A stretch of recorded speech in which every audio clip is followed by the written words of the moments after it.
Okay, welcome back to Low Country Spotlight. This is such a depressing part of the show, but it's one that we feel is so extremely necessary. I'm just joking, sort of. Thanksgiving was just on yesterday, and if you were like me, then you were eating a whole lot of stuff. And sometimes I think, with the holidays, we just eat and eat and eat because it's just a wonderful time of fellowship and hanging out with friends and family. And we really don't think very much about the stuff we're putting into our body. So, we have Kimberly Basil here with Basil Bodies, and she is going to try to help us feel a little tiny bit better about the binging and the gluttony and all that stuff that we partook in for Thanksgiving. But I don't know if you can make us feel any better about that. I know that I ate a lot, and I don't know how much you ate. That's a wonderful question. Uh-oh. How much do you, as a fitness trainer and as someone who is, intimately has knowledge about the body and how to lose weight and how to control your appetite, what do you do for Thanksgiving? What did you do? Basically, I choose one time a week that I'm going to eat something not so good. And if it happens to be Thanksgiving that day, that's the day I choose, then I will eat my pecan pie or whatever else that I want that day. But I will first fill up on my vegetables and my protein, which is going to be more satisfying and better for me. And then I will allow myself to have that pumpkin pie with the Cool Whip and not feel so bad about it. So this is really all about control. And we've talked before when you have a show about lifestyle changes. That's really what this is all about. It is. It is. And I also try to, before I even go to a Thanksgiving dinner or a party or whatever it is, whatever holiday it happens to be, I also have to think about the reason that I'm there. Okay. Of course, the food is great, and your aunt makes this really awesome baked macaroni, but the reason why I'm there is to talk to my aunt and to be there and to socialize. Yeah. And after the dinner's done, I want to have enough energy to do that instead of feel so full that all I want to do is go to bed. Well, then, of course, that's what happens, because after you sit there and eat, what do? You want to find the most comfortable chair in the house, the most comfortable couch. You might even go crawl in the bed because you're just so worn out from all the food. Right. So if you choose the healthier foods and maybe allow yourself a small slice of something that you've been looking forward to, then you're going to have that energy at the very end. Maybe go on a walk with your family and friends and kids, or play games, socialize.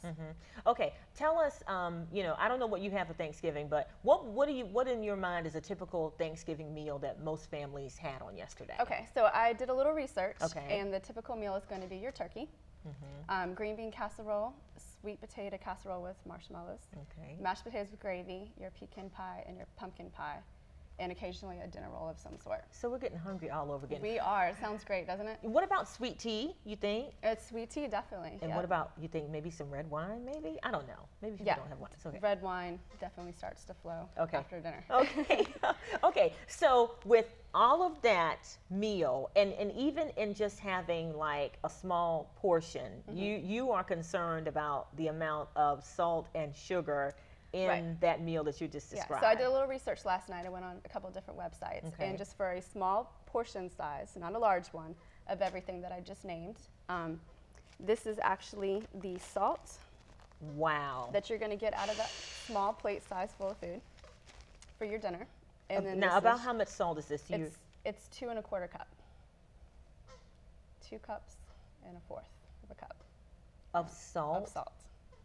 Yep. From one meal? Yes, one complete meal. Wow, okay, that's the salt. And then this is going to be your sugar. And it's almost a cup of sugar. Wow. And of course, the calories equal around 3,000 calories for that one meal. So that is a very small serving size. Most of us get large serving size, especially if it's the pecan pie, or they go for seconds or thirds. So you're looking at 6,000 calories easy per meal, Thanksgiving meal. Well, but this is the interesting thing, because one of the things you said was, I basically save up. I decide, okay, Thanksgiving is coming up, so I'm not going to eat a lot during the course of the week so I can save my calories. Right. But gee whiz, how much saving up do you have to do to be able to expend 6,000 calories? Well, I don't want people to have anxiety before they go to a meal. Yeah. Before you go, have kind of a self-talk. Talk to yourself about the purpose of you going, to socialize with family and the focus of being together. And then second of all, allow yourself to have something that you've been craving. Yeah. Fill up on your vegetables. Your plate should be full of the vegetables. Yeah. And then the protein, which is going to be very satisfying and make you feel full. And then after that, if you're still hungry, allow yourself to have that piece of pie. And I don't think, it really doesn't occur to me that much. I think the only time I'm going to have sugar is when I have sweet tea, or when I have a piece of pecan pie, or when I have a piece of sweet potato pie. Sugar is in everything. I know, because even It's if amazing. you look in because some vegetables, canned vegetables, they have some quantity of sugar and high quantities of salt. Yeah, and a secret hidden sugar and fat content is going to be in your sauces. So maybe if you could eliminate some of the gravies and the ketchups and the barbecue sauces, you're going to save a lot of calories there. But I thought like one little spoonful of ketchup was only like 35 calories. And look at the salt and sugar content of that. Yeah. And take a couple spoonfuls of that. Wow. Yeah. Well, it's not depressing. I think the only way it would be depressing is if you did this all the time. And knowledge is power. Right. So what do you hope that our viewers will get after looking? I mean, it's too late to undo what we did on yesterday. Right. But what would you like? What would the takeaway be? Yeah, like I said, the focus should be on family and the gathering itself instead of about the food. So maybe take a minute and choose in your mind what you're going to eat and what you're looking forward to. Have that, allow yourself to have that and be satisfied, and then have energy afterwards. Definitely don't starve yourself, and definitely don't hold back from enjoying something that you want. Right. And I think that's what, in terms of dieting or beginning to eat healthy, people immediately think of all the things I cannot eat. Right. Maybe we should start thinking of all the things you can eat, which would be like more vegetables. Your plate should be full, but it's of the other kind of food that's going to be good for your body and make you feel better versus the sugary, salty things. So we've got one more big holiday to get it right with Christmas. I think this is a wonderful idea. This just occurred to me. I'm going to take like a plate that has like maybe pre-portioned sections or something. Would you recommend that? And let that be the plate I eat off of? Your hands. So for a lady, palm size is going to be your meat portion. Okay. If you make a fist, that's about a cup for your carbs. Your thumb, the tip of your thumb, is going to be for your fats. And then all of our hands together is going to be vegetables.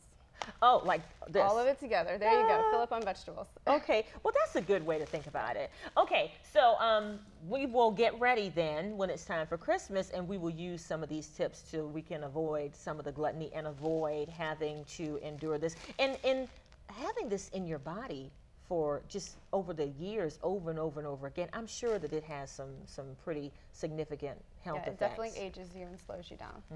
So we want to do just the opposite and be able to live our life healthy and full of energy. Yeah, and one of the things that people always talk about, and we'll probably talk a little bit more about New Year's resolutions and people deciding that they want to get healthy and get fit and all of that, that kind of goes hand in hand with the holidays. Definitely. And I think some people use that as an excuse to like overeat. I'm just going to eat because I know when January 1st comes around, I'm going to be in that gym. Yeah. And I hear that a lot. It kind of doesn't work that way because you've got to get focused, I think. Yeah. For and a you'll long feel period so of time. much better after a big meal, taking a walk as a family right around the block. Yeah. It'll be amazing how refreshed your mind feels in your body.